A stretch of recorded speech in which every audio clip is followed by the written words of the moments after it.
Good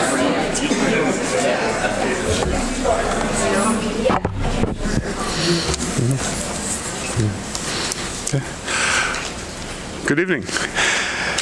Good evening. I'm Cecil Giscombe. I teach poetry in the English department here, and please allow me to welcome you and thank you for coming to the reading this evening by Keston Sutherland, the 2013 Roberta C. Holloway poet. Among the previous Holloway poets are names that you may recognize: Louise Glick, Michael Palmer, Paul Muldoon, Yusuf Komunyakaa, who will be here returning to campus in a few short weeks, Ann Carson, Mark McMorris, Judith Goldman, and last year, Catherine Walsh. Next year's Holloway poet will be Ed Roberson, and he will be here during the fall of 2014. Let me remind you briefly of the coming Holloway series events, poetry readings later on this semester. A tribute to the late Seamus Heaney this coming Tuesday. Readings by Alice Notley on the 10th of October, Yusuf Komunyakaa on the 17th, and Tyrone Williams on the 21st of November. I will invite you to like us on Facebook. Keston is the current Holloway poet. This lectureship came into existence in 1981 through a bequest given to the English department as part of the estate of Roberta C. Holloway, who received her bachelor's degree in English with honors from UC Berkeley in 1923 and her PhD in English from here in 1945. Roberta Holloway's bequest went this way. As a poet, and in due course one with a PhD in English, it was her lifelong ambition to teach, even if only briefly, at her alma mater, UC Berkeley. This opportunity did not come to her. She spent her teaching career at San Jose State. But as she reached the end of her life, she decided rather generously to make such an opportunity possible for other poets. She left what was at the time a fair amount of money to UC Berkeley's English department as a bequest to be devoted to bringing a poet for a semester to Berkeley to teach and enjoy the creative and intellectual culture of the English department's literary community. As required by the terms of the bequest, the committee supervising the lectureship was chaired by Josephine Miles for as long as she was an active faculty member. Josephine Miles died in 1985. She was the first woman to be tenured in Berkeley's English department, and she was a nationally recognized and much honored poet whose work has now achieved canonical status in the history of 20th century American poetry. Now, for the years that I was in graduate school at Cornell University, and for some years after that, my teacher was the poet A.R. Ammons, Archie Ammons. Archie studied here at Berkeley in the 1950s, and his teacher was Josephine Miles. After he left Berkeley and returned to the East Coast, where he worked in the biological glass industry in New Jersey, this before coming to teach at Cornell, they continued to have contact. They wrote to each other.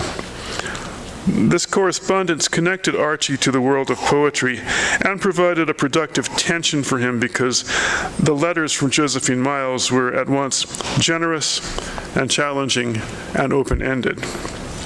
She wrote to him in 1955, "You know, my own judgment of your poetry is that it's wonderful at times, with a lot of ceremonial and obscure dross, but moments of nonchalant wise and humorous insight. Now, who is to say you could have one without the other?" They challenged each other. She wrote him that his work was darned good on infinity, but that she'd like to read him on a glass factory or on New Jersey. Archie, in a 1959 letter, characterized her work to her as beautiful, mystical verse, which you think is so cussed concrete. I'm going to read a poem by Josephine Miles called Find. Diligent in the burnt fields above the sea, the boy searches for what? Sticks, cans. He walks like a rider the rough and stumpy ground, and finds all morning, while the sun travels to crest a blooming fullness of day, just one ant-paste spike, rusted. Says the boy with relish, poison. Often at night his fears have told him these dooms to find in the hills, and his heart lightens to find them there, in fact, black as intended, but small enough. I will yield the podium to Geoffrey G. O'Brien, who will introduce Keston Sutherland. Geoffrey.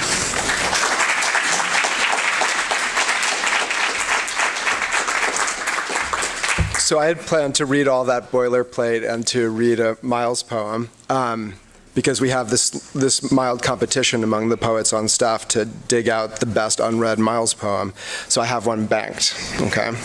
And I actually had this artful segue from the Miles poem into the beginning of my introduction of Keston. So I'm going to read that segue even though it'll make no sense because you haven't heard the poem. That poem could, among other things, stand as a description of Keston Sutherland's philosophy of performance. Our poet tonight will have our attention because of his intense, ecstatic, furious, abject, stately, jerry-rigged, ferocious, sore, cried-out efforts at undistraction. Obviously, some of those terms were in the poem. A biographical note before I begin talking about the body of the verse. Keston Sutherland is the author of Antifreeze, The Rictus Flag, Neutrality, Neocosis, Hot White Andy, Stress Position, The Stats on Infinity, and other books of poems. His most recent book is a suite of 5 long odes, the Odes to TL61P. His book on Marx and Poetics, Stupefaction, was published by Seagull in 2011, and many essays and articles on Marx and on the poetics of the critique of political economy have appeared before and since. His work has been translated into many languages, including French, German, Greek, Chinese, and Czech, and I think Finnish too, actually. He was for over 10 years the editor of the Journal of Neo-Pre-Raphaelite Totalitarian Theory and Poetics, Quid. With Andrea Brady, he is the editor of Bark Press, one of the most significant and culturally definitive small presses in the UK. He lives in Brighton, where he runs the Sussex Poetry Festival and works at the University of Sussex teaching literature and critical theory. He writes on many fronts. In his essay, Marx in Jargon, from his critical book Stupefaction, whose subtitle is A Radical Anatomy of Phantoms, Keston Sutherland considers the German word Gelehrte, Marx's bitter term for the dead labor irretrievably stored in the commodity. Gelehrte is literally a gelatin product and is thus the irreversible outcome of the processing of living bodies. Abstracted to the commodity form more generally, Gelehrte as commodity suggests that consumption is literally vampiric or cannibalistic, thriving on the pulverized human labor now made what Sutherland calls, almost endearingly, a comestible blob. This is not exactly an ideal situation. And poets and their perhaps more insubstantial wares are not exempt from that global fate. Sutherland addresses this in the 5th of his odes from his recent volume of poetry, the Odes to TL61P. Quote, "There is something we need to do about everything, something it is always hard to be. Career poets are part of the problem, smearing up the polish, drying out the fire, chucking shit all over the place, not being party to the solution, banking on the nodding head, the reader saying, yes, that's what it's like, so as not to know what it's for, since meaning is easier that way, gaped at through the defrosted back window of the Audi, hence the spring for a neck. We all know where that shit got us, being what we eat. The body as bobblehead, car ornament, biostorage for goods, and the reader and poet as potentially no different, mutually confirming an inert sense of how and what everything is like, mimesis instead of doing, banking on another person rather than joining persons in the need to do something about everything. There is an endlessly paraphrasable, restatable question running, and it does run, through all Keston Sutherland's work. How could one be other than the final stage of digestion for capital? How does one become the person or subject that could want something other than what is, who could want something better, could want better, differently, such that desiring was not merely a flight from one part of the wrong to another, where it wouldn't be felt immediately as such? How could one want others, connect to the rest in a non-vampiric, non-cannibalistic relation?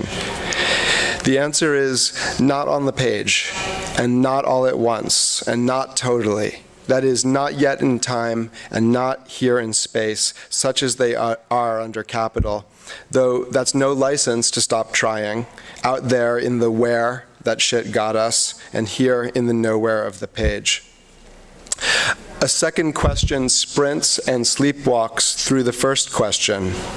Why, despite his political activism and critiques of political economy, does that wondering also take the form of the poem for Sutherland?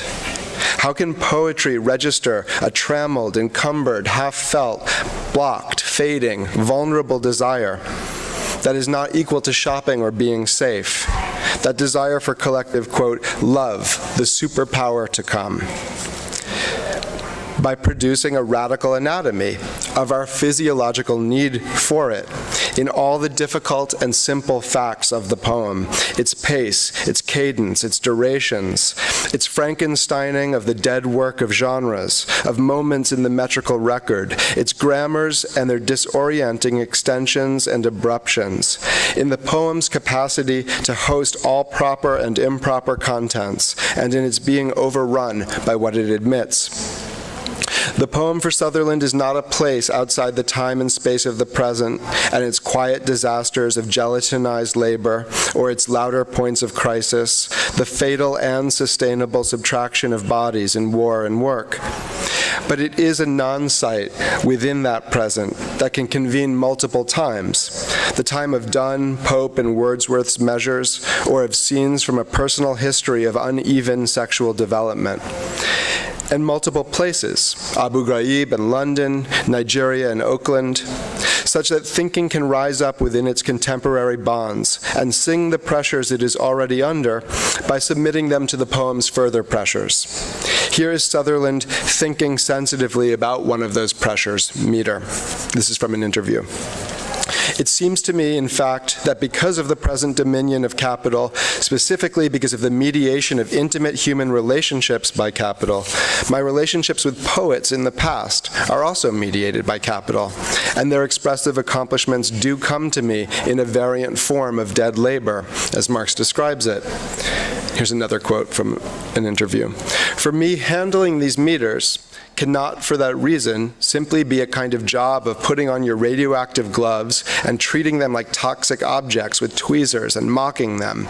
It has to be about really trying to disclose the once living and future living human potential in these forms of expressivity.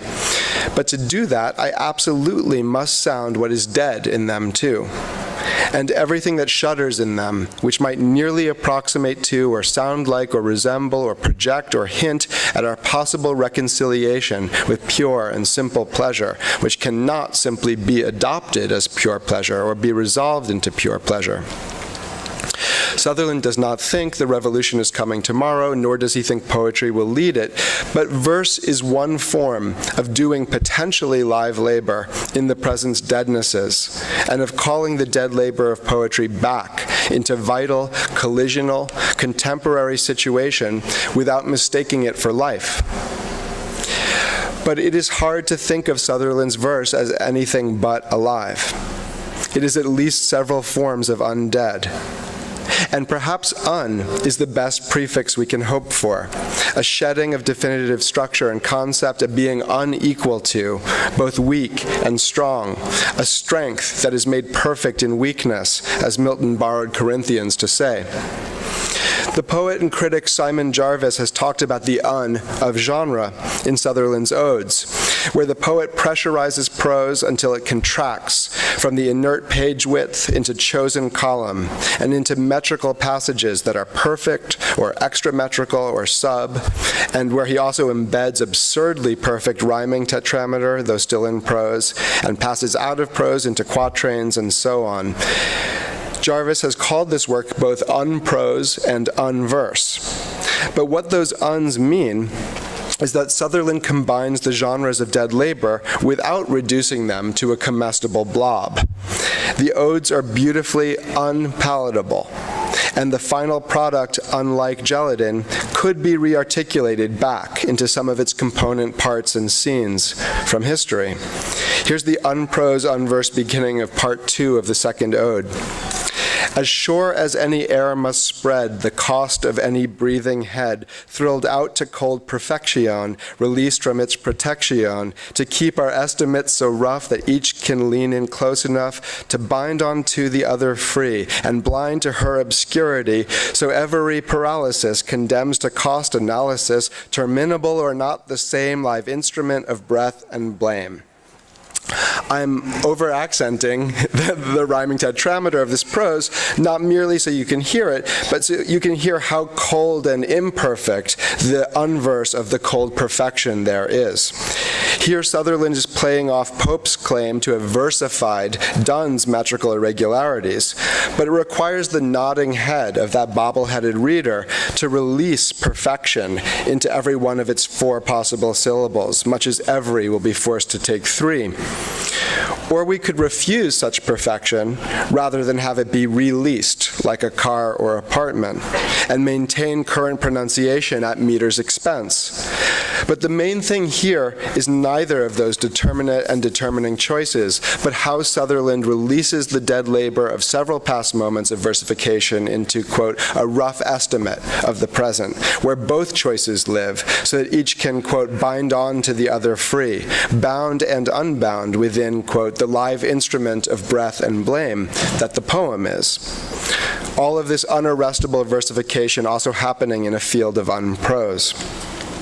This is not Galerta exactly, the irreversible undifferentiation of material labor, but the rediscernible history of metrical regulation and variation and its wars, set among meters dissolves elsewhere in the poems into full arrhythmia and punishing prose parataxis as we move across the full sweep of the book, in poems that try to find the ode living inside all dead code. Quote, a bastard ode to prose where nothing is advertised, value is never added, love is flat pack, not inflated. There is one place, off-page, where relations among the compossible layers and labors of poetry's dead must be made determinate in the body of a performance, including the one that is about to begin sounding out some of these questions and their traversal by the other concerns of Sutherland's odes. These concerns include a relentless auto-inquisition of the author's weaknesses and temptations, a saying forth of that which is most embarrassing to say, most inappropriately necessary, an insistence on sexual joy and political fury, satires of the languages of advertisement and product code, of job description, of the police, newspeak, and so on, but also of poetry, all converging at what Sutherland calls, quote, the horizon of my poetry, which attempts to, quote, express with the maximum conceivable and livable pressure an absolutely imperative need for the comprehensive revolutionary transformation of human experience and relations. In performance, Sutherland embodies that livable and nearly unlivable pressure, speaking with a blessed straining, to use Adorno's term for the work of real happiness, and with a speed that registers the need for that comprehensive revolutionary transformation, the somatic labor of such transformation, and the precisional joy that could accompany such work. That work is not yet fully here, but the poetry is, and about to re-arrive. Please join me in welcoming the set of collective forces that for tonight we will call Keston Sutherland.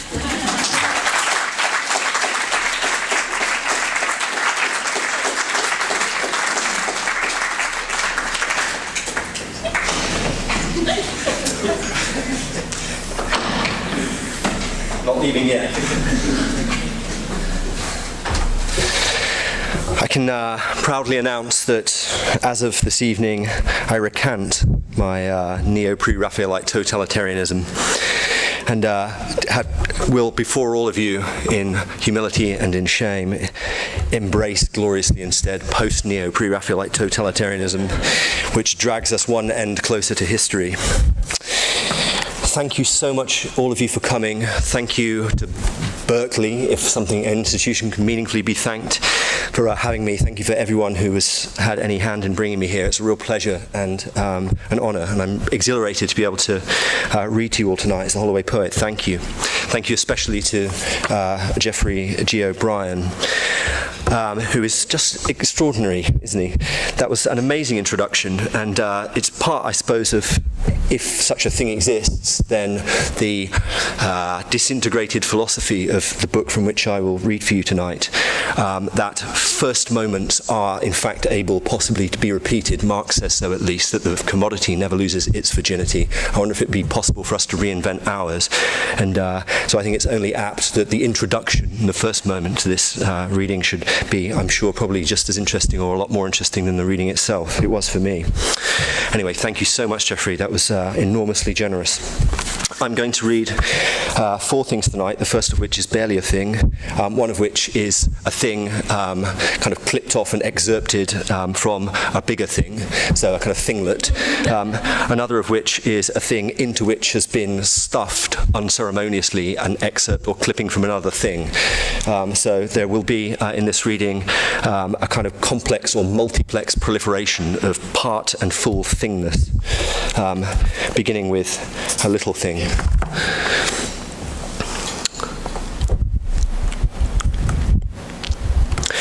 I remember wanting to go to bed with myself, my bed in particular, so that I could do anything I wanted to do, all to myself, since I knew everything I would want doing to me, and who would do what.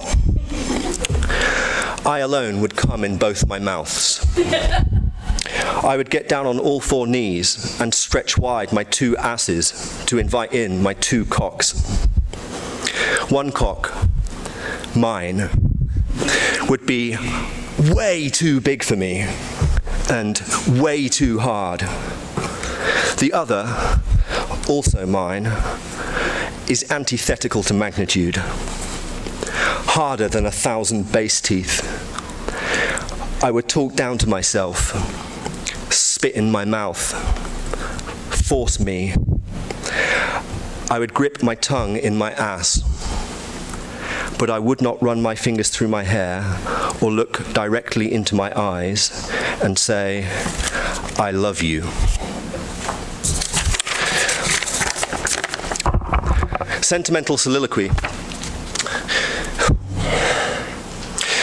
Whereas in predictable adverts, those for legal aid, flirtation leading to imaginary sex, mortgages, paid work, frozen and hot foods, the ones for value, the ingemination and liquid discriminators lashed up in the blood flower blossoming to the choral echo on repeat of inimitable brighter sex's void, feels enjoyable, stretches no further than reality, that miserable sensation not conformable to human skin, the darker coercion to spend that truly wants connection is neither pictorial, graphic, musical, nor in any other technical sense sensible for slaves, drifting about at the Gallery Cafe, tucked up in iron and plastic shanties, open for anyone with his finger already pulled out who is entitled by freedom to stitch them up and rip them off and take their values and pump them in and out, tear them up and down, not too hard, sculpting a canyon in the brain called Kabuli bereavement, but is at last altogether conceptual, an indefectible deletion of the disobedient subject, no need for fingers, a way of recapitalizing the exhaustions of options while making money, a lot, what is more, taking for a spreadsheet of wonders the options of 19th century French visual art,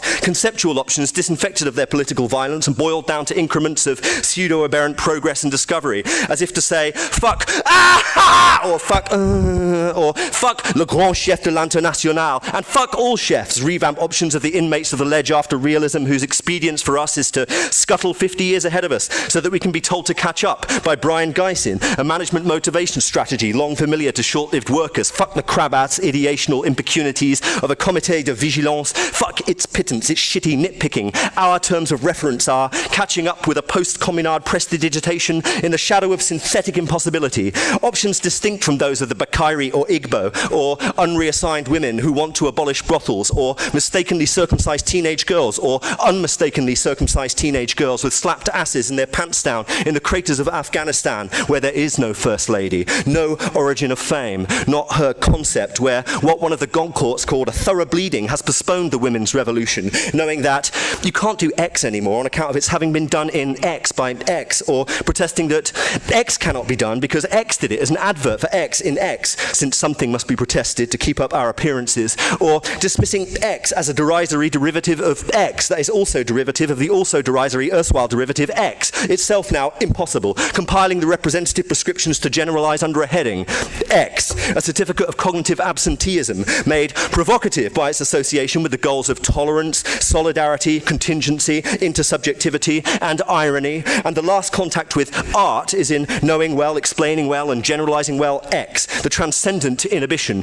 equal for hedonics to the quantity of titillation resistant at first to premature conglomeration with the boredom of the New York, Berkeley, London, Appalachian rich, and their proxies in persona propria, the asset portfolio managers who know a good concept. You don't need to culminate in a dump of gore in the Rue Ramponneau to get into the White House, or to the disgust conceded by ex-admirers, smirking a zero sum that swells right up to the blatant moon, the whole whoring of outer space that is not known unless it first be tried, and is not there, not real, not sensible, the assumption being that more or less all intellectuals are, or could be prevailed on, to play act the subspecies of patron who is adamantly besotted to the last-ditch fringe of lip, marrow, hot-taut skin, sexual grin or bunghole with a fantasy that she is willing to pay for adverts never to happen, exist, go on, or be there at all, for life insurance, favourable mention, shopping apps and genital extensions, protuberances of the ordinary surplus stationed behind the origine des détournements. They take place at least. That she will be willing to pay for adverts not to happen, not to exist, not to go on, not to take place, and not to be there,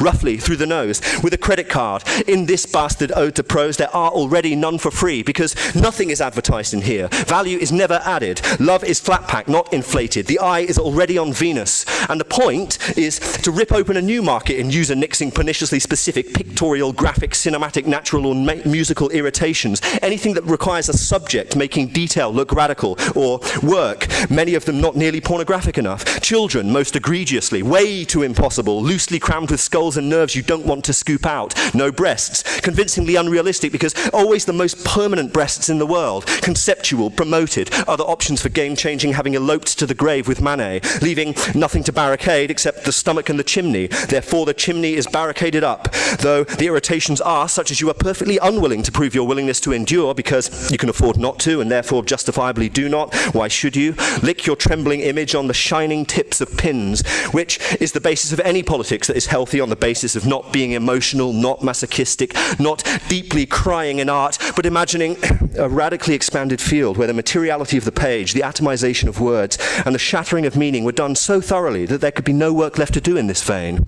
A bottom line blithely struck through the capitalist artery, where being left to do is grounded in the surplus of Gelehrte it projects, and in our entitlement to it, irritations such as not only the adverts themselves or the debatable darkness of the human overlay, but the millions of brilliantly unimaginable lives their profits pay for, the little dependence of the advertising executives, not all of them spoiled, a few of them possibly starving, still learning to speak, dreaming of their pocket money for their pets, and vice versa, not yet conceptual, but still desiring, whose redaction from the love summary famously means that you can kiss goodbye to universalism, you can forget it, the numbers don't add up, life is not on your side, so you do, and at the same time, fuck emptiness up, which is not there, and a place to find your way back in, or you do and you don't, as with death, which is not happening at all, not existing, not going on, not taking place, or not being there, while also inconclusively there and all but completely happening, all but going on again in the region of comprehensively existing, and being there the while so much and so hard that you are not even for a second bound to split for conceptual infinity while first being reconstituted into the second before it, even a split speck of you not there, like this.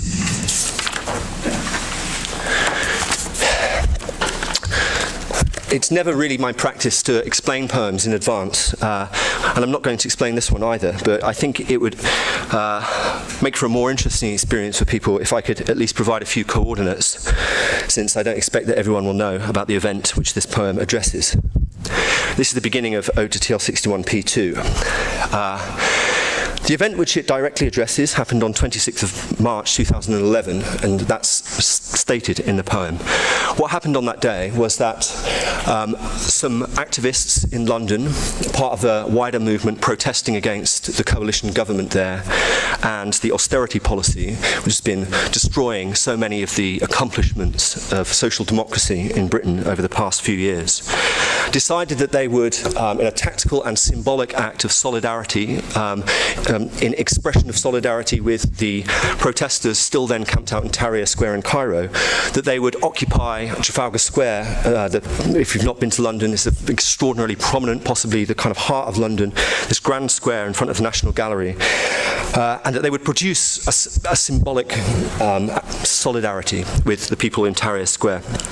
And of course also hopefully jam in a stubborn wedge into the heart of London and see what the police could do about it. The police decided immediately to do what they usually do about it, which was to kettle everybody and then immediately chuck them all out and arrest anyone who resisted. So the square was very quickly cleared.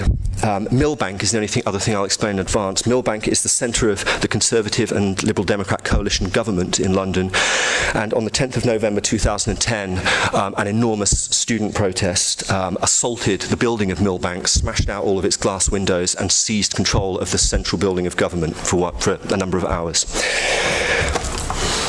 So this is the clearance of Trafalgar Square. I'd like to dedicate it today to my friends and comrades in this part of the world, and specifically to anyone who fought for Occupy Oakland. What the public hears from the police on TV is the voice of police management. Everyone who has a manager knows what that litotic brachyllogy always sounds like. You learn in the end to pick out the buzzwords like hares from a dessert you only think you don't want to eat now, whereas, in truth, it is what you have paid for, in order that you can be too intimidated to complain about it or send it back, by way of sending yourself back instead. And though the mouthfeel is like a grease-filled crack, except astonishingly ugly, you study to roll your eyes, pucker as if embittered, and furtively smirk at the gelatin soufflé with the other patriotic bulimics. When, during the live BBC News 24 coverage of the clearance of Trafalgar Square on the 26th of March 2011, the police commander, think of your area manager going by that name, explained for the benefit of sedulous licensees who own the perk of Freeview that the people presently adopted under the state truncheons are not protesters, but criminals intent on chaos, not one because they cannot be, but the other because they are. What he meant was, 1. The plan to camp out in Trafalgar Square is tactically brilliant and must not succeed. Real passion really does make disproportionate analogies powerful. The disproportion of Trafalgar to Tahrir would be no disincentive to solidarity. It would also appeal too much to over-exercised Arabs, here and in the region. It would give Al Jazeera an unwelcome brief commercial edge against Sky. 2. When the rank-and-file cops are angry and bored of tolerating teenage insubordination, you toss them some roughage of which they may boast that they feel entitled to it after a tiring day. You watch the cops get their revenge. You get an anal sadistic bliss kick out of watching them do it, only because you allow them to. They will think you are turning a blind eye to their excesses and be very flattered. This is what management always thinks. 3. It was late at night, and the police in the square were being paid overtime. The bit of extra cash for its members would slow the impetus of the police union, which would be a welcome window of opportunity for the managers' paid fortunes, which are, however, already diminishing because of high inflation, to dilate on our frontline cuts. In any case, in spite of the rampant inflation of everything that is, owing to whatever is now the meaning for our avarice, of which fit readers, though few, will be pleased to remember that Athenaeus colourfully remarked in his De Sophistae that it hopes to drag Pluto out the bowels of the earth. 4. The windows at Millbank are not yet fixed. You are strangulatingly disentangled from the tiny body you barely knew would ever come at all, and pressed into a mucky adult clay you know will come every day at the flick of your switch whenever you command it. This is exactly the condition I used to avoid, which I thought was impossible as poetry or as anything that is the meaning I am desperate for, yet now it is the only one that I make work hard. 5. Whatever manoeuvres in repression we fund in the short term will prove invaluable in the event of actual revolution. After the menacing from Blair Gibbs, the head of crime and justice at the Policy Exchange, who said in response to the disclosure that police overtime payments went up by 29% between 2002 and 2006, that overtime payments for the police have, quote, spiraled out of control, we can suggest that the case for overtime for the police is implicit in the need to be prepared in case the revolution should come at night. The clearance of this square is a practical demonstration of the inadvisability of imposing restrictions on police overtime payments.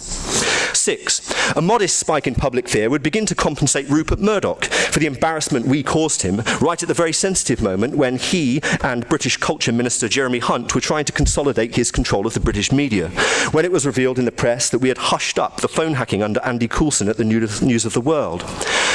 A good stimulus to petty bourgeois paranoia is always best delivered at the 11th hour, albeit at some inconvenience to the editorial staff, because the stimulus is naturally more potent the more convincingly the hooligans can be shown to have taken things too far and gone on too long. And in the case of a painstakingly slow containment operation still in progress when the news coverage ends for the night, they will have no choice but unarguably to have done just that.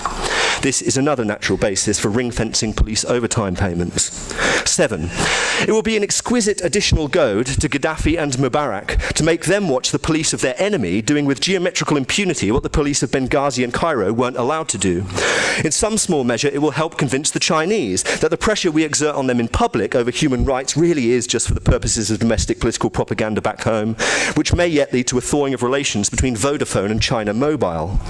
It sets a good example to the Irish, whose need for Spartan repressions in fulfilment of the terms of the massive loan we the British obliged them to accept from us could surely be made the basis for a new international market in police consultancy right there on the ground in a bona fide tax haven. 8. Given the currently high profile of the Yvonne Fletcher murder, and in view of their being asked to dismantle a strategic analogy with what may as well be the Middle East as a whole, it may be possible for the clearance team of cops to hallucinate that they are avenging the Corps by truncheoning the Libyans. Whether the team really does have that hallucination or not is arguably immaterial, since for our part it need not be true, in order that we may enjoy the irony of imagining that of course it is, or laughing benevolently at the thought that the team might really be wrestling with spectral Libyans. The hooligans, meanwhile, can be allowed to achieve one part of their programme, namely that they turn into spectral Libyans when you remind them of the repressibility of their jouissance. These meanings are not yet all equivalent. Some do that better than others. If you stop and think about it, it might contribute to the pacification of the fascist English Defence League, who can be expected to get a real kick out of seeing a bunch of pampered socialist Islamophiles compressed into a cameo of the herd, which they obstinately refuse to acknowledge exists and does run politics, which may mean less budgetary nightmares for management colleagues in Luton. The meanings are not less articulated for ending up unnumbered. After all, accumulation is about finally not remembering what meaning you are on, or not caring. But not caring turns out to be a treacherous attitude, best done on the sly. Because all your care is radiant. Know your fucking enemy. I'm now going to read Ode to TL61P 5. TL61P, in case anybody both doesn't know and would like to know, which is assuming a lot, is the product ordering code for a now obsolete Hotpoint tumble dryer door hinge replacement mechanism, which one night, which night was it? One night, I conceived I ought to make the recipient of this sequence of suite of 5 odes. And I suppose Ode 5 begins by wrestling with that choice a little. This is the last poem that I read, and it's the longest one, and it will take us to the end. So here goes. Ode to TL61P 5. I stupidly broke the catch. I slammed the door shut and the catch encased in the door is now broken. The catch inside the rim is fine, and if I lodge a spoon in there, it continues to function. But obviously then the door isn't closed. I'm having a nightmare finding a replacement door. I have managed to take the door off, but I can't seem to get the door apart to remove the catch itself. A liquid sieve was slicked on, mock extinct. The grating is a waste grown empty, ground up in the missing cogs. The ultimate multifacets grow facetiously immortal, for who knows well, it isn't. She wants more than that, and so should you. Please, as if gradually, read all the notes on your coding notice. It's good to know the worst. It's good to know it's only that. Perturbation theory leads to an expression for the desired solution in terms of a formal power series in some small parameter that quantifies the deviation from the exactly solvable problem. Love can be trusted not to fade, as also faded out to trust. Devour the wind that just washes over you. Its meaning is its filling. Your reflection in glass blown into the shape of your face to accommodate its progressive jutting. Cracks appear in your shambolic argumentative scream learnt fresh from orgasming. A rondo to oblivion, d'exécution transcendante. Excess levity leads to an unblessed strain injury for the dozen or so marketing executive secretly pretending to get really good at free improvisation. They're out back. Whatever the fuck that thought is, get it back. Commissioning variations on your theme. The screen blinks, Yeeman for cubist. Get it back. Mortality is scrambled to the précis of our meaning, to make life comprehensively succinct. The immutable is better than the mutable. The inviolable is better than the violable. And the incorruptible is better than the corruptible. Look at teeth, or Africa, or Wales. Look at yourself. You don't need to be Dante. I go onto the mound. It is snowing a bit. The fence at the corner is obscurely associated with being loved and doing the creosoting for a meagre sum, which I think is a lot, but is also a way of rounding into the street with your feeling of disappointment. Twigs scratch and knock on it, later redone in local colour. People are dragging back the sled. On the top, the snow is packed onto the muddy grass, oddly hard by all those feet. That is the efficiency of feet. People go down the mound. In the summer, when the snow was gone under the mud, I went there with David and ended up agreeing to be the one who was fucked, so long as I did not have to be the one who would fuck back. And I put myself on my hands and knees with my pants down, in front of him, facing away. I felt myself become a whole. I now think I emerged as a whole for him. I now emerge as a whole for you. We didn't get to do it. Our mothers came looking for us and stopped it even before fear did. But I suspected even then that he was frightened or just indifferently disgusted, since otherwise surely he would have done it to me quicker, since I think so. But I mean that him fucking me would have come first, but not me fucking him or our mothers. We should have made our mothers come too late. I heard that he told people about it and I was angry because I was ashamed at having again capitulated to secrecy. Secrecy was my enemy, like God engrossed in someone else. In the caravan in his garden, I tried pressing him to agree to one last fuck without touching with his father figure, who was a man I now give a cartoon nose, white skin, a beard, and idly established was 40. I'm colouring in his hair. It's brown. It wasn't love, but it hurt and left me complex. I am a real hole for you, not a barely noticeable flimsy crack. David had a stupid way of laughing and a fucking ugly blush. Hastened defections. I swapped stickers with him and went on to exchange my motorbike for Christian's tank, an agreement which my father unhappily retorted was a sort of extortion from infancy, but which made me sexually delight in having given away more than I had got back, for the delight was secret. I made my sister wear the fantasy lieutenant shirt with the felt-tip arrows pinned to the collar to propitiate invasion, nylon for insignia. I lay under a cushion and asked her to jump on my head. She did. I like Roxette. I like Elite and cocoa butter on carrots. The 10th of November 2010. The police smack the people in Merrion Row, doing their jobs justice. At Millbank, the windows are booted down, voiding reinforcement. The government boys look set to make our solvency heroic. Their genitals in plaster deck the halls like power drills. You walk from the Strand to Nelson, left at the corner into Whitehall. The police are instructed to ingratiate camera persons by ignoring them. The technique is borrowed right from the top. Tolerance of poverty is its paradigm. You film them and they film you. Synergy by right. Because the universe has been outmaneuvered, individuals flourish. To put away your childish things, cut the arts first. Say in the prophylactic tone of establishment sarcasm, what chance for debt reduction against the sheer nobility of sentiment? If there will be a revolution in the UK, it will require the army. War will continue either way, sugared by truth or not.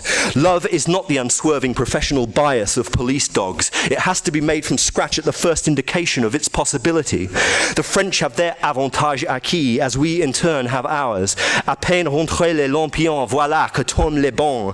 If we don't fight now, the super rich will harden into sultans. Deeply and truly, fuck them, one-way receptacles. At the corner of Parliament Square, the teenagers are standing on bus shelters. They are shouting for what they believe and feeling what you never will. Think of the anger you waste on gifts that might be used on money. Masturbation is not love, it's betrayal of the workers. You can see the predisposition to moderate success in politics in the features of Aaron Porter, his flexible physiognomy. The thought of sex with him doesn't occur to the majority of his union delegates. That's what makes him perfect for redefining compromise. The wall of glass smashed in looks like what Wordsworth saw in the flint windbreaker lying on the empty floor. To be a shard of broken glass shining like life. Psychosis as the mirror of your dreams, or justice. A cop with a freshly bandaged face is the punctum of the coverage. Her wide eyes make fear emblematic, glint on film intensely. At Sussex, they grab them and chuck them down the slope to be arrested. At the bottom of the slope, the women on minimum wage count the minutes of grind. I'm far from knowing what to do about any of this or after it, but so long as my blood is attached to the world that I live for by its motion, I create this pledge in utter solemnity. I will never deny it, but burst to make its love for everyone shower from my heart. The West Irish had nothing but tiny scraps of land with a cabin, a pig and some potatoes, but Belfast and Dublin had England. Love gets saner, stained into the glass. All countries must work together towards a mutual resolution of currency imbalances or risk war, says the Governor of the Bank of England, tasked with making the genital stage of Godzilla inevitable. But he is right. It's the answer Jesus would give if pressed. The severance will yet amount to minus sweet fuck all. Your job is to go to that orgy and to experience maximum anxiety, just write and see what happens.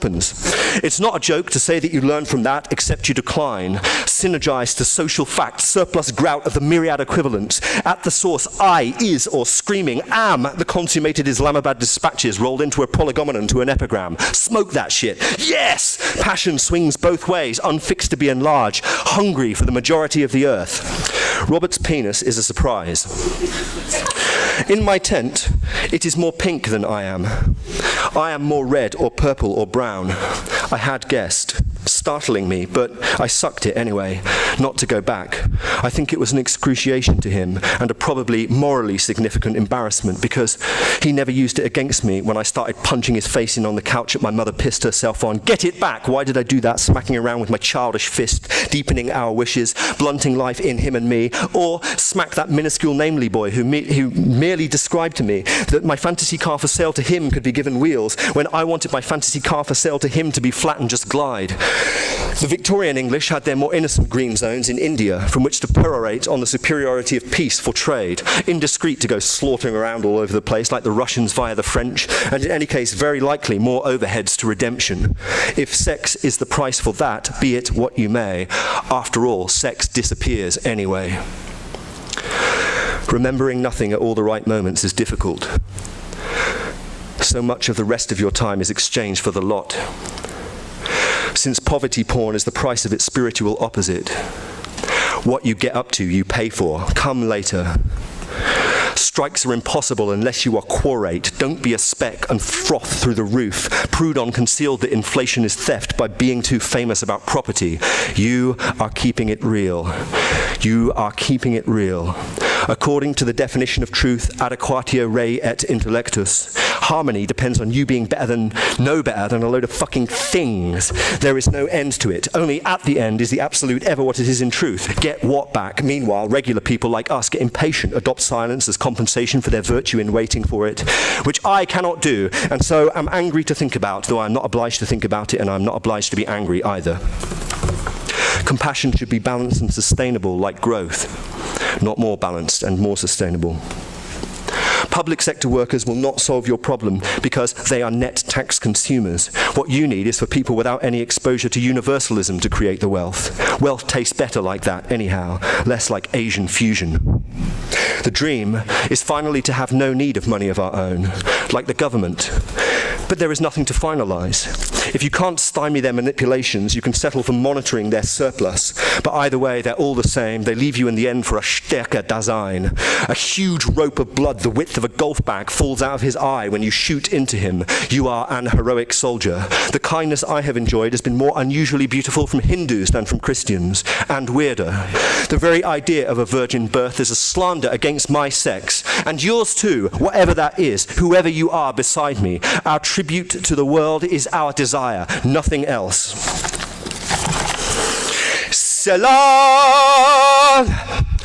Giddy detestation of senior liquidity managers, strong aversion to strategy consultants, deep disgust at lead auditors, growing impatience with industry relations directors, spasmodic shrinking from financial modelers, rational fear of property loss adjusters, slight suspicion of corporate accountants, psychedelic distrust of branch compliance officers, agitated antipathy for growth managers, ancient nausea at contract administrators, dinky distaste for equity client service heads, labile abomination of senior enterprise application architects, melodramatic dread of heads of international payments, cute dismay over dispute consulting vice presidents, cocky chagrin at directors of pricing strategy, wholesome horror of reporting and valuations accountants, inevitable irritation with fund controllers, mawkish mortification by renewals project finance associates, happy hostility to high-yield analysts, untakeable misgivings over multi-billion-dollar special situation fund junior analysts, smart dislike of debt finance associates, rambunctious loathing of fertilizer traders, shitty animosity for corporate finance generalists, implacable deprecation of fund placement relationship managers,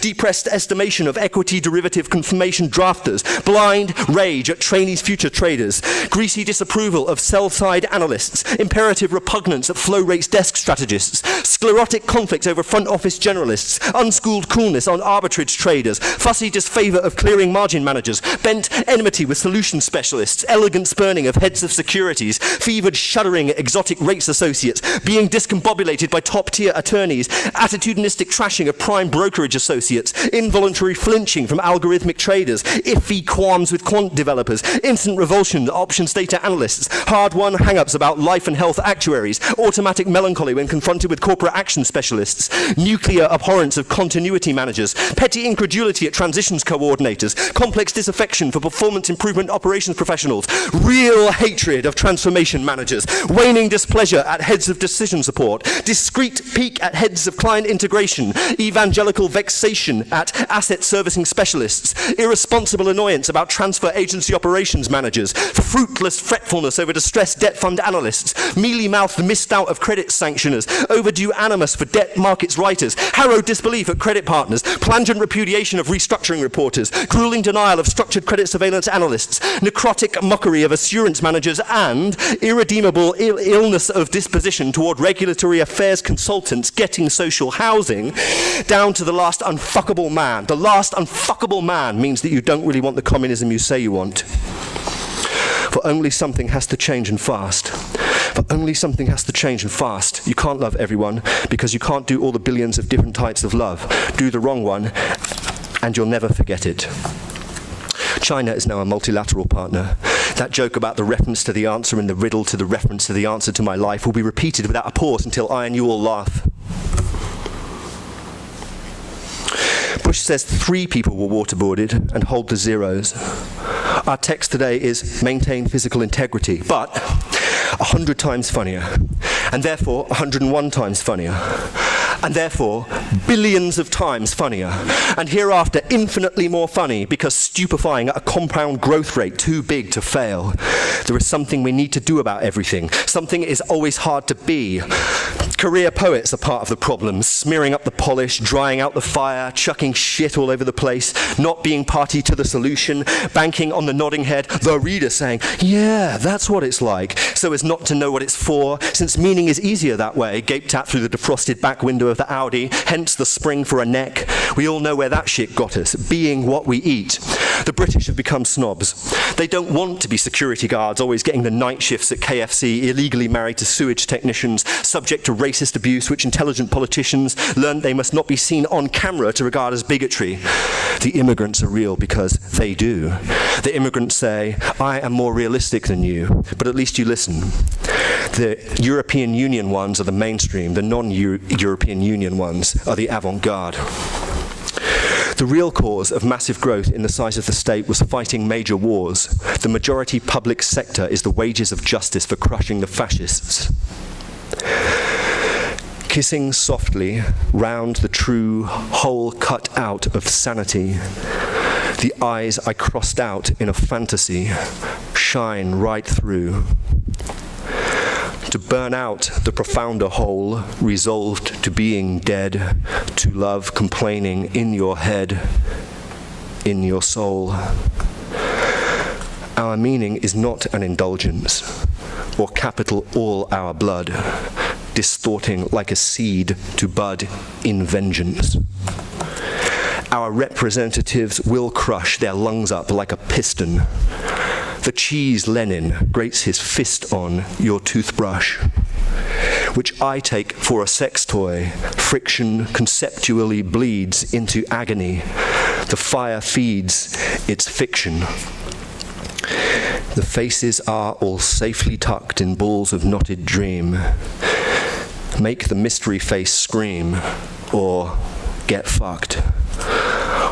What in either case they sing, only as they go back to block up the thing you go mad needing. Reconciliation with your mother on top of Spinozistic macroeconomics. What's that intractable thing you did? Splitting to the eye, whose camera will zoom in. You're meant to brood. Fuck wish fulfillment. The light of truth to life, back at wavering blackout bypass. Possibility is apocryphal impossibility. Neither is the best. Take what's coming to you. Massification is light. We writhe on the bed in a slalom of air. Obstinate star, I don't really want to stop moving. We are different. Creationism is a tedious joke about the superiority of love to maths. In compensation, I don't know what I am for all my only life. So what? When you first start waiting, the vertical limit is everything left to define, but it fills up. Mouth of the galaxy. Beauty scratches your tongue out. Floating behind the disguise is a chewed-off thread of elastic. Impersonated, love absconds to scapegoat paradise. Smile out a window, shimmering under tenderness, sex, and rage. The vertical limit is past the unlimited average in the everything aisle. Pornography is like that. It's not going to bite you. You're the wrong flavor. You taste used. Learn to barely smile at it. Induce your dispersal in objects. The value of objects begins in you, is human originality. Humanity consists in making everything unsustainable by definition. The objects, this, or this, and this. Racine air, blackmail of irides, a spat sun shot of testosterone. The open fridge, stars, seduction, old cool moons of saliva. Norman Lamont's, pick anything, FEMA, Visa, Pewter, ANC regional chairperson Dixon Mazimala. Not your average mind bleed, nothing but the slops. Run away into the pallid indefinite darkness, who burn up in it. The limit of radiance is secrecy, but it is no secret that Anglo-Irish wanted to pay out 40 million euros in bonuses, or that it is possible to be either savage or civil about it. The strategic advantage of the charmingly modernist inferno of chic modernist rubbish, well-presented modernist rock, and cracked west-facing modernist mud, benefiting from a vespertinal crepusculum perfect for masculine lamentation, preferred to female hysteria, is that it can be reconstituted practically at the flick of your switch by water, e.g. not otherwise than effortlessly. This red rock and a budget chicken breast go word for word. The sell-by date makes both poisonous, but both are good for the margins. The whites of eyes of whites whose rights are welts shine out their cries for help. These are the hardest passages to write through, when there is nothing on the other side but the exhaustion of the claim to be there. Was I more beautiful as a child than I am now? Will the sexual relationship between us, him and me, be forever unequal? Me wanting him more than he wants me. That child, with a very probably more honourable claim to beauty. Is he also my fucking father? Fucking my mother before I fucking existed. Do I want myself in the hope that I want something beautiful at all? If I don't, is that freedom from what you fucking want? Do I too easily forget how much I used to want myself in the future? How gorgeous I was to me when I was imaginary? How sexy I was in my dreams before I existed? How much more fucked I was before I fucked? How much more fuckable right then, if not yet strictly fuckable? Yet really, how easy to fuck? But fuck how fucking fuckable I was before I fucking fucked up fucking by becoming fucking fucked. How hard the thought of barely having started living made me. I did desire myself then, but not as someone who is less of anything, e.g. older, not invariably. I wanted myself with identical eyes and an asshole blissed out on the spring. Why is God into virgins? But now I look back, that boy doesn't arouse me very much, in truth.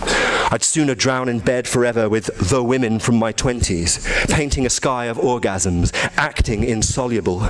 I remember the number I had beautiful sex with, but not their total number, or mine. Trotsky on the publication by the Bolsheviks of the secret treaties between the Tsar and his Western allies, 22nd of November 1917. Secret diplomacy is a necessary tool for a propertied minority which is compelled to deceive the majority in order to subject it to its interests. Imperialism, with its dark plans of conquest and its robber alliances and deals, developed the system of secret diplomacy to the highest level. The struggle against the imperialism, which is exhausting and destroying the peoples of Europe, is at the same time a struggle against capitalist diplomacy, which has cause enough to fear the light of day. The Russian people and the peoples of Europe and the whole world should learn the documentary truth about the plans forged in secret by the financiers and industrialists, together with their parliamentary and diplomatic agents. The peoples of Europe have paid for the right to this truth, with countless sacrifices and universal economic desolation, end quote. In the overture to absolute knowledge, we are all the phantasmagoric sexual molestation charge from Sweden. Ordinary children grow up into the bankocracy, the better to remain speculative in private. Nothing left behind. Sound more familiar. La dali bongo, human loot. You become in secret my original accumulation of what you are forever lost for. Mine gets hard in my mouth. I will die if I cut it out. You are mine, and become in the open my prodigal frittering of what you are left. What I am is narrow, left, gems to glue and shun in iron, to flurry on the air, now breathed on very far away. But not your genitals or eyes, both shining in the same way from joy as you shut and shape me to infinity. Oh love, I am forever not yet dying. This is my secret. I am the reason that is always left to say, the torment which is its necessity. Mine means that impossible clinging on. Men of Athens, in all things fiscal you shall henceforth be too superstitious. What you are now is not lost but forever reshelved. The workers, boo! Who said what? See now that I am he. The memories that run ahead pronounce the prospect dead. You see that now. Behind whose cyst a sycophantic skeleton shoves love up, an inarticulate cretin. Count me up and down. Gently, too rapid. The dark is on secondment in our flesh, burning at the limit of our light. The object revolves in the way on the road. The elastic snaps to drop the subject. Bouncing to the central reservation is a scream. You hear it.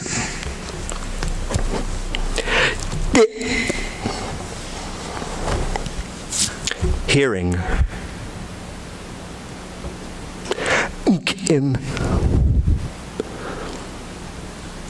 Since the frame is loose, it buzzes, which is so grating on the ear, stitched up on rebooted muses, auscultated away in fear. There is no room alive inside my life for shit or milk to fill, but what you sabotage or hide in dreams, replied the windowsill. However, that may be bullshit. Not being maternal is free, flowing away to our credit jurisdiction of secrecy. As in reality you trust the flea clause paradis fiscal inserts to make the children lust infinitely to age et al. But the US Treasury blocks the Libyan 30 billion, liberating the flesh from shocks to profit in palliation. So that there are both stops and starts computed again and again in homage to the sister arts of universal love and pain. Marx said, the Greeks are normal children. Not that you can eat their fingers or love everything in the wrong way or patently rip off their infinity. Your infinity is the irreversible backlash. Burnt milk can't be sucked too hard. Cold milk won't go down. But the rest, that will be forever. The final cut, ultimate budget, deceptively simple twists on the similes of eschatology, checkouts, etc. The last page of Aeschylus, Aslan's come. Aslan's come. TL61P, a giant asshole with fire extinguishers for teeth. I fly from fads in attitude to my eternal gratitude. Träges Kartoffelblut, human to the end. You are a dead end. You are a dead end. The Danny Boy incident. Bid for dreams by stretching is natural, cleaning your teeth is moral too. Blinded by the bright idea you had to see your living through. In battered cod, the probing tongue is flattered at the oil bone. What effort to survive beyond the filleting for me? It's the same with Palestinian corpses on BBC News. Don't worry too much if you don't get absolutely all off when you first start. The idea at the beginning is just to get some. You started it. Increasing as the screenings multiply. What's your fucking problem in the future? That we do not know yet. The phantoms will be harnessed, made to slam the freezer door, which expertly connected to a dynamo concealed inside the fridge below will cause to rupture in a glow the infinite equivalent energy of a world unborn, measured in the potential of future Siberian oil, justifying the Japanese. 2, bidding for dreams is this natural, your teeth is moral too. Think errors in scanning. Under that head of pillow of the Labour is bloody bright idea, squint at the national drug code sequestered in the UPC. Nations of the mind, retail the higher purposes of purchase. This zero compressed symbology, ash in cod, necrotic, everything that isn't on fire but rips. The imperial edition of the EAN thrown off for the screen. This, the meaning, multiplies into the dreamy dark, exchanged via a GS1 econ message. In that future we do not know, the ghost is made to swing at all, but a mere GS1 EPC tag for global individual asset identifier. This, the freezer door, which expertly connected to a dynamo, life on Upsy, concealed inside the fridge below, that will cause the infinite. Licking Laura's rigid guard bar, the energy this of 1,000 suns measured in spitting milk. Polaris strung out over Troy, Ohio. Bidding for natural errors under the universal product code, nations of the mind, higher purchase, zero compressed, ash in cod, isn't on fire but rips the EAN for the screen in a dark exchanged GS1 ecom message. In the future we know is made to swing a GS1 EPC tag for global individual asset identifier. This is the freezer door, obviously expertly concealed below the infinite Laura's sheer drop. Thanks.